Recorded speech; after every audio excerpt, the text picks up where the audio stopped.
Thank you very much, Mr. President, for inviting me here.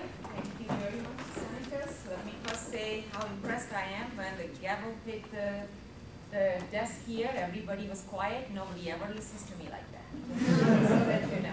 Secondly, I'm really impressed to see how many interns you have here. What a great program, because I know I've been at Purdue University. That's where I studied, and then I was at the University of South Florida, and haven't seen the intern program. I think this is an interesting way, very good way to get people interested. And now I just want to point out to you, President Sam DK and our Vice President here, both of them, I want you to know that what a terrific job they did when we had the pod site here. And I want you to know why it is so important, because yesterday when we had an opportunity to be with County Judge Emmett, and he came by himself and he said that just tell your students how proud I am, what a terrific job they did to make sure the University of Houston was in the community. And I said, thank you very much, I'm very proud of them, and I'll definitely convey the message.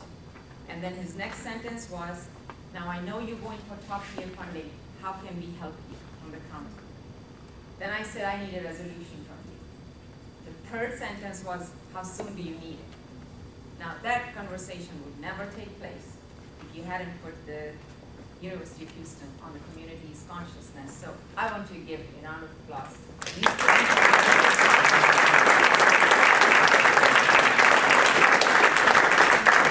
All of you who came out to help. It was absolutely spectacular. Now, I'm thinking, what should I talk to you about today?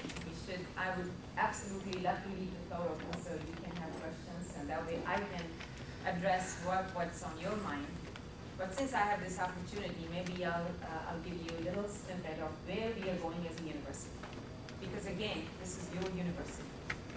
You are here, you graduate, this will be your university for the rest of your life. Nobody else owns the university as much as you own this university. Think about it that way. Your whole life, this is your stock. Right now, it's not a good analogy because stock market isn't doing so. However, it will come back. Your degree is like your stock. So that as the value of the university rises, so does the value of your stock. Always it will happen. So where is it that this university will be moving now? I just want you to know, first of all, maybe you are fully aware of it, but University of Houston, founded in 1927, 81 years old, it was founded as one university. Since then, it has matured and branched out into 4 universities and 2 delivery sites. We are here, the oldest and the flagship university of the University of Houston system. 36,000 students, a record for this University of Houston. We have never had 36,000 students here on this campus. This fall we have. Second university then is University of Houston downtown, 13,500 students there. Then we have University of Houston Clear Lake, 7,500 students. And then University of Houston Victoria, 2,000 students. Victoria and Clear Lake, both of them are only upper division universities, but the other 2 are, they take freshmen and different universities. PhD granting institution is only this one. There's only one educational doctorate that is offered somewhere else. Then we have 2 delivery sites, one in Sugar Land, one in Cinco Ranch, and we are ready to start another one in Northwest. Now why? Because University of Houston is a metropolitan university. That means it is here to serve the region of the entire metropolis. And that's how we serve it, by branching out and being wherever we can be and partnering with community colleges. And we are very proud of the transfer students who come from community colleges. We're proud of the community colleges because they offer a fantastic education. So what we need to do is have a network to serve the region as best as possible. You have a board of regents. There are 9 members in your board of regents. All 9 of them are appointed by the governor for a term of 6 years. So after I came here, the board of regents met. They met with the leadership group. We had a retreat where your president and vice president were there. And we went over as to what should be the goals for the University of Houston system, all universities. They agreed on 3 goals, and they simply said, these are our 3 banners, and after this now, go and figure it out, what it means to you individually as a university. Number 1 goal for our Board of Regents has been student access and student success. Access means we should be there to provide opportunities to students throughout this metropolis and actually throughout the state and the nation and the world if we can.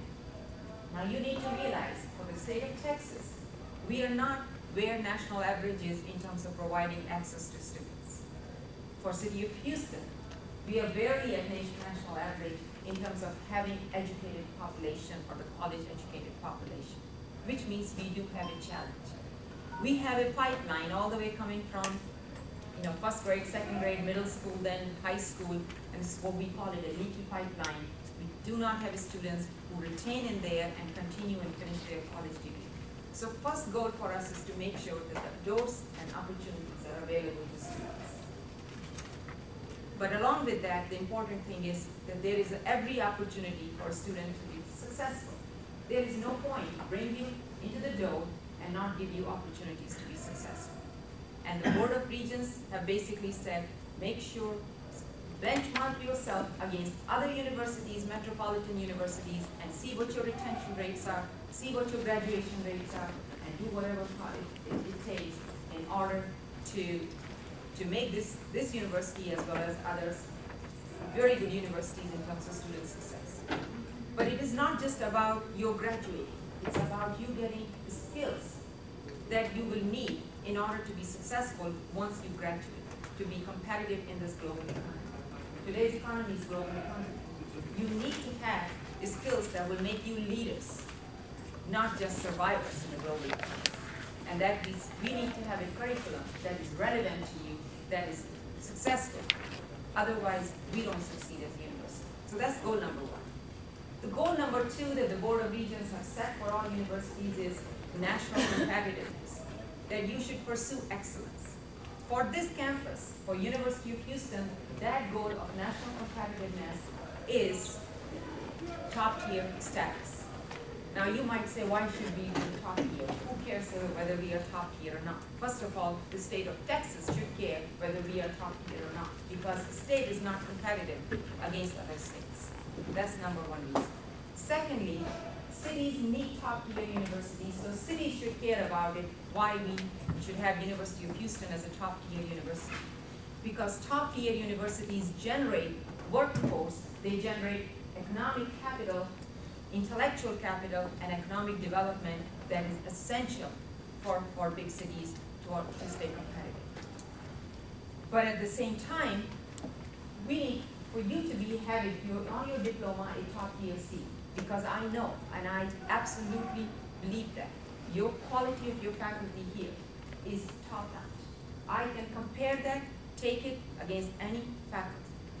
If the quality of the faculty is good, that means they are demanding very strong, rigorous curriculum from you and standard and performance from you. If you are admitted to the university, you graduate from the university, you pass the test of that faculty, which is comparable to other top-tier universities, why shouldn't your diploma also have the seal of top tier? I think if you earned it, you should have it. It is important for you why we should have a top tier university. So it is important for us, and that's the goal for us, to have a top tier university. We're moving toward that goal, and as you know, in this state, there are 7 emerging research universities that are in the 2nd tier, so to speak. University of Houston is way ahead of everybody else. And we know that if the community supports it, if the state supports it, if the county and city support it, if the companies and industry support it, if the faculty, staff, and the students want it, if alumni want it, if donors are behind it, we can most definitely have a top-tier university. Faculty alone will not be able to do it. Nobody alone can do it. It's a joint project, it's a team project. So that's the second goal. Third goal that the Board of Regents have put before us is about community advancement. They have challenged to say that it's not enough that you generate new ideas and new knowledge. You should take those ideas and knowledge and see how does it translate to advance the community.